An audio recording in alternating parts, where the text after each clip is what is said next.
চিৰচেনেহী মোৰ ভাষা জননী। এটা জাতিৰ অস্তিত্ব ৰক্ষাত সহায় কৰে সেই জাতিটোৰ ভাষাই। অৰ্থাৎ ভাষা হৈছে এনেকুৱা এটা মাধ্যম যাৰ জৰিয়তে জাতি এটাৰ অস্তিত্ব ৰক্ষা হয়। এতিয়া আমাৰ কাৰণে এটা অত্যন্ত সুখৰ খবৰ হৈছে এইটো যে আমাৰ ভাৰত চৰকাৰৰ সাংস্কৃতিক মন্ত্ৰালয়ে আমাৰ অসমীয়া ভাষাটোক, আমাৰ আইৰ মুখৰ ভাষাটোক এটা ধ্ৰুপদী ভাষা অৰ্থাৎ ক্লাছিকেল লেংগুৱেজ হিচাপে স্বীকৃতি দিছে। এতিয়া আজিৰ ভিডিঅ'টোত আমি আলোচনা কৰিম যে এই ক্লাছিকেল লেংগুৱেজ হিচাপত স্বীকৃতি পাবলৈ হ'লে বা ধ্ৰুপদী ভাষা হিচাপত স্বীকৃতি লাভ কৰিবলৈ হ'লে সেই ভাষাটোৰ কি কি অৰ্হতা থাকিব লাগিব আৰু এই ভাষা হিচাপে স্বীকৃতি পোৱাৰ পিছত আমাৰ কিবা লাভ হ'ব নে নহ'ব, অৰ্থাৎ এই ভাষাটোৰ কিবা লাভ হ'ব নে নহ'ব, এই আটাইখিনি কথা আজিৰ ভিডিঅ'টোত আমি আলোচনা কৰিম। আৰু সেয়েহে আপোনালোকে ভিডিঅ'টো শেষলৈকে চাই থাকিব। আৰু যদি ভিডিঅ'টো চাই আপোনালোকৰ ভাল লাগে তেনেহ'লে আপোনালোকে অনুগ্ৰহ কৰি এটা লাইক কৰিব আৰু চেনেলটো ছাবস্ক্ৰাইব কৰিবলৈ নাপাহৰিব। এই যিটো ধ্ৰুপদী ভাষা বা ক্লাছিকেল লেংগুৱেজৰ ধাৰণা, এই ধাৰণাটো প্ৰথমবাৰৰ কাৰণে ভাৰত চৰকাৰে আনিছিল 2004 চনত। আৰু 2004 চনত ভাৰত চৰকাৰৰ মিনিষ্ট্ৰী অফ কালচাৰ মানে সাংস্কৃতিক মন্ত্ৰালয়ে আমাৰ লিংগুইষ্টিক্স এক্সপাৰ্ট কমিটি এখনৰ সহায়ত প্ৰথম ধ্ৰুপদী ভাষাৰ স্বীকৃতি দিছিল এটা ভাষাক, আৰু সেইটো ভাষা আছিল তামিল ভাষা। অৰ্থাৎ তামিল ভাষা হৈছে ভাৰতৰ প্ৰথম ধ্ৰুপদী ভাষা। এতিয়া প্ৰশ্ন হয় যে ধ্ৰুপদী ভাষা হ'বলৈ হ'লে সেই ভাষাটোৰ কি কি গুণ থাকিব লাগিব। তাৰ কাৰণে তিনিটা ক্ৰাইটেৰিয়া ৰখা হৈছিল 2004 চনত। আৰু সেইকেইটা হৈছিল যে সেই ভাষাটো কমেও 1000 বছৰ পুৰণি হ'ব লাগিব, আৰু সেই ভাষাটো অন্য কোনো ভাষাৰ পৰা ধাৰে লোৱা ভাষা হ'ব নালাগিব, অৰ্থাৎ ভাষাটো একেবাৰে অৰিজিনেল হ'ব লাগিব, আৰু উক্ত ভাষাত লিখিত কোনো পুথি বা দস্তাবেজ যুগ যুগ ধৰি মানুহে এটা আপুৰুগীয়া সম্পদ হিচাপে গণ্য কৰি আহিব লাগিব। এই তিনিটা আছিল ক্ৰাইটেৰিয়া। আৰু তাৰ ওপৰত বিচাৰ বিবেচনা কৰিয়ে তামিল ভাষাটোক ভাৰতৰ প্ৰথম ধ্ৰুপদী ভাষা হিচাপে স্বীকৃতি দিয়া হৈছিল। আৰু 2005 চনত এইখিনি নিয়মৰে অলপমান সংশোধন কৰি তাত কি কৰা হয়, যিটো আমাৰ সময়সীমা আছিল অৰ্থাৎ 1000 বছৰ পুৰণি হ'ব লাগিব, সেইটো অলপমান চেঞ্জ কৰি 1500 পৰা 2000 বছৰ পুৰণি হ'ব লাগিব, এইটো নিয়ম কৰা হয়। আৰু আন এটা নিয়ম সন্নিৱিষ্ট কৰা হয়, সেইটো হ'ল যে এই ভাষাটো অৰ্থাৎ যিটো ভাষা বৰ্তমান চলি আছে সেই ভাষাটো যেতিয়া প্ৰাচীন অৱস্থাত আছিল তেতিয়া বৰ্তমানতকৈ সাধাৰণ পৃথক হ'ব পাৰিব, তাত কোনো সমস্যা নাই। আৰু ভৱিষ্যতেও হয়তো পৃথক হ'ব পাৰে, তাৰ কাৰণে ব্যৱস্থা থাকিব। অৰ্থাৎ একেবাৰে যে এজ ইট ইজ থাকিব লাগিব তেনেকুৱা নহয়, হয়তো আগতে সাধাৰণ বেলেগ আছিল আৰু ভৱিষ্যতেও সাধাৰণভাৱে বেলেগ হ'ব পাৰে, এইটো ব্যৱস্থা ৰখা হৈছিল। আৰু এই নতুন নিয়ম অনুসৰি আমাৰ সংস্কৃত ভাষাটো ভাৰতৰ ধ্ৰুপদী ভাষা হিচাপে স্বীকৃতি পোৱা দ্বিতীয়টো ভাষা হিচাপে পৰিগণিত হয়। আৰু তাৰপিছত 2005 চনৰে পৰা 2024 চনলৈকে প্ৰায় এইখিনি নিয়মে চলি থাকে। আৰু এই নিয়মৰ অধীনত আৰু আমাৰ আন 4টা ভাষা ধ্ৰুপদী ভাষা হিচাপে স্বীকৃতি দিয়া হয়। আৰু সেই 4টা ভাষা আছিল ক্ৰমে তেলেগু, কানাড়া, মালায়ালাম আৰু উৰিয়া।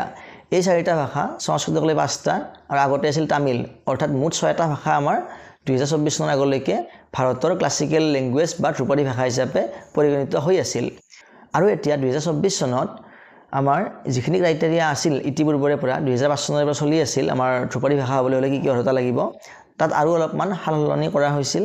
আৰু যিটো 3 নম্বৰ পইণ্ট আছিল, অৰ্থাৎ যে সেই ভাষাটো একেবাৰে অৰিজিনেল হ'ব লাগিব, আন কোনো ভাষাৰ পৰা ধাৰ কৰা হ'ব নালাগিব, সেই পইণ্টটো উঠাই দিয়া হৈছিল।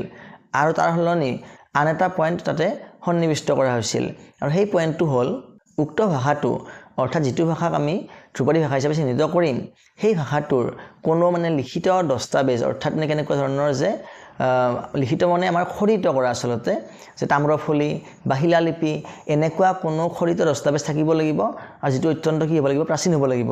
তেনেকুৱা কোনো যদি প্ৰমাণ থাকে তেনেহ'লে কি কৰা হ'ব, সেইটো ভাষাক মান্যতা প্ৰদান কৰা হ'ব এজ এ ক্লাছিকেল লেংগুৱেজ, ধ্ৰুপদী ভাষা হিচাপত মান্যতা প্ৰদান কৰা হ'ব। এইখিনি হ'ল নতুন নিয়ম। আৰু এই নতুন নিয়ম অনুসৰি এইবাৰ আমাৰ 2024 চনত অক্টোবৰ মাহত কি কৰা হৈছিল, 5টা নতুন ভাষাক আৰু ধ্ৰুপদী ভাষা হিচাপে চিহ্নিত কৰা হৈছিল, স্বীকৃতি প্ৰদান কৰা হৈছিল। আৰু এই 5টা ভাষাৰ ভিতৰত কি আছে, আমাৰ অসমীয়া ভাষাটোও আছে। এইবাৰ চিহ্নিত হোৱা 5টা ভাষা হৈছে আমাৰ অসমীয়া, বেংগলী, মাৰাঠী, পালি আৰু প্ৰাকৃত। অৰ্থাৎ আগতে 6টা আছিল, এইবাৰ হ'ল 5টা, 6 5 মুঠ 11টা ভাষা আমাৰ বৰ্তমান ভাৰতৰ ধ্ৰুপদী ভাষা হিচাপে চিহ্নিত হৈছে বা স্বীকৃতি লাভ কৰিছে। আৰু এইদৰে কোনো এটা ভাষাক ধ্ৰুপদী ভাষাৰ বা ক্লাছিকেল লেংগুৱেজৰ মৰ্যাদা বা স্বীকৃতি প্ৰদান কৰাৰ ক্ষেত্ৰত ভাৰতৰ সাংস্কৃতিক মন্ত্ৰালয়ক সহায় কৰে এখন লিংগুইষ্টিক্স এক্সপাৰ্ট কমিটিয়ে। আৰু এইখন হৈছে কেনেকুৱা কমিটি যে য'ত কিছুমান কি থাকে, বিশেষ বিশেষ ভাষাতত্ত্ববিদ থাকে, অৰ্থাৎ ভাষাৰ বিষয়ে অধ্যয়ন কৰা গৱেষক, আৰু তেওঁলোকে এই ক্ষেত্ৰত মিনিষ্ট্ৰী অফ কালচাৰক সাংস্কৃতিক মন্ত্ৰালয়ক সহায় সহযোগখিনি কৰে। এতিয়া প্ৰশ্ন হয় যে কোনো এটা ভাষাই ধ্ৰুপদী ভাষা হিচাপে স্বীকৃতি লাভ কৰিলে সেই ভাষাটোৰ বা সেই ভাষাটো কোৱা জাতিটোৰ কি লাভ হয়। ইয়াৰ উত্তৰত আমি নিশ্চয় ক'ব লাগিব যে আমাৰ বহুতখিনি লাভ হয়, কাৰণ ভাষা হৈছে কোনো এটা জাতিৰ অস্তিত্ব ৰক্ষাৰ ক্ষেত্ৰত চবতকৈ ইম্পৰ্টেণ্ট বস্তু। ভাষা নহ'লে জাতিৰ অস্তিত্ব নাথাকে।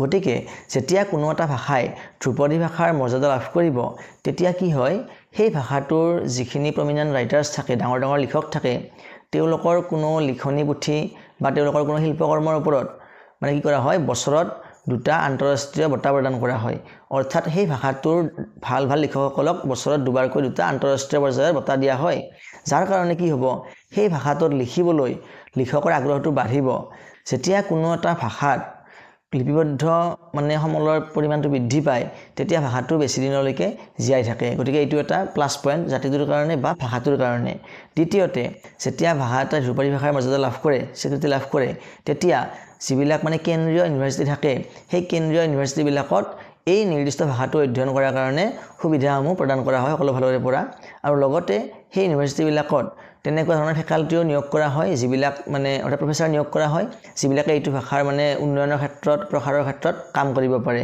এইখিনি আমাৰ আটাইতকৈ মানে বেছি লাভ হয় আৰু ইয়াৰ উপৰিও কোনো এটা ভাষাই ধ্ৰুপদী ভাষা বা ক্লাছিকেল লেংগুৱেজৰ স্বীকৃতি লাভ কৰিলে সেই ভাষা কোৱা মানুহবিলাকৰ চাকৰি লাভৰ ক্ষেত্ৰতো লাভ হয় কাৰণ ইয়াৰ ফলত ভাৰতৰ বিভিন্ন ঠাইত কি হ'ব তেওঁলোকৰ মানে জব অপৰচুনিটিটো বৃদ্ধি পাব আৰু বিভিন্ন ক্ষেত্ৰত যেনে ট্ৰান্সলেশ্যন কৰা মানে এজ এ ট্ৰান্সলেটৰ বা ভাষাটো ডিজিটাইজ কৰাৰ ক্ষেত্ৰত বা ধৰি লওক যে কোনো গ্ৰন্থ পাব্লিছ কৰাৰ ক্ষেত্ৰত কিতাপ পাব্লিছ কৰাৰ ক্ষেত্ৰত এইবিলাক ক্ষেত্ৰত প্ৰচুৰ সম্ভাৱনা বৃদ্ধি পাব আৰু মানুহৰ মানে কি হ'ব এংগেজমেণ্টটো বাঢ়িব গতিকে আমাৰ কাৰণে অত্যন্ত ভাল খবৰ যে অসমীয়া ভাষাটোৱে আমাৰ এটা মানে ধ্ৰুপদী ভাষা হিচাপে স্বীকৃতি লাভ কৰিলে আৰু ইয়াৰ ফলত আমাৰ অসমীয়া ভাষাৰ যিসকল কবি সাহিত্যিক আছে লিখক আছে তেওঁলোকৰ উৎসাহটো বাঢ়িব আৰু তেওঁলোকে নতুন নতুন সৃষ্টি কৰিবলৈ উৎসাহ পাব গতিকে এইখিনিয়ে আছিল আজিৰ ভিডিঅ'টো আশা কৰিছোঁ আপোনালোকৰ কাৰণে ভিডিঅ'টো ইনফৰ্মেটিভ হৈছে যদি ভিডিঅ'টো চাই ভাল লাগিছে তেনেহ'লে এটা লাইক কৰিব কাৰণ আপোনালোকৰ এটা লাইকে মোক বহুতখিনি উৎসাহ প্ৰদান কৰে আৰু এনেকুৱা ধৰণৰ তথ্যমূলক ভিডিঅ' বনাবলৈ আমি প্ৰেৰণা পাওঁ আৰু লগতে চেনেলটো ছাবস্ক্ৰাইব কৰিবলৈ নাপাহৰিব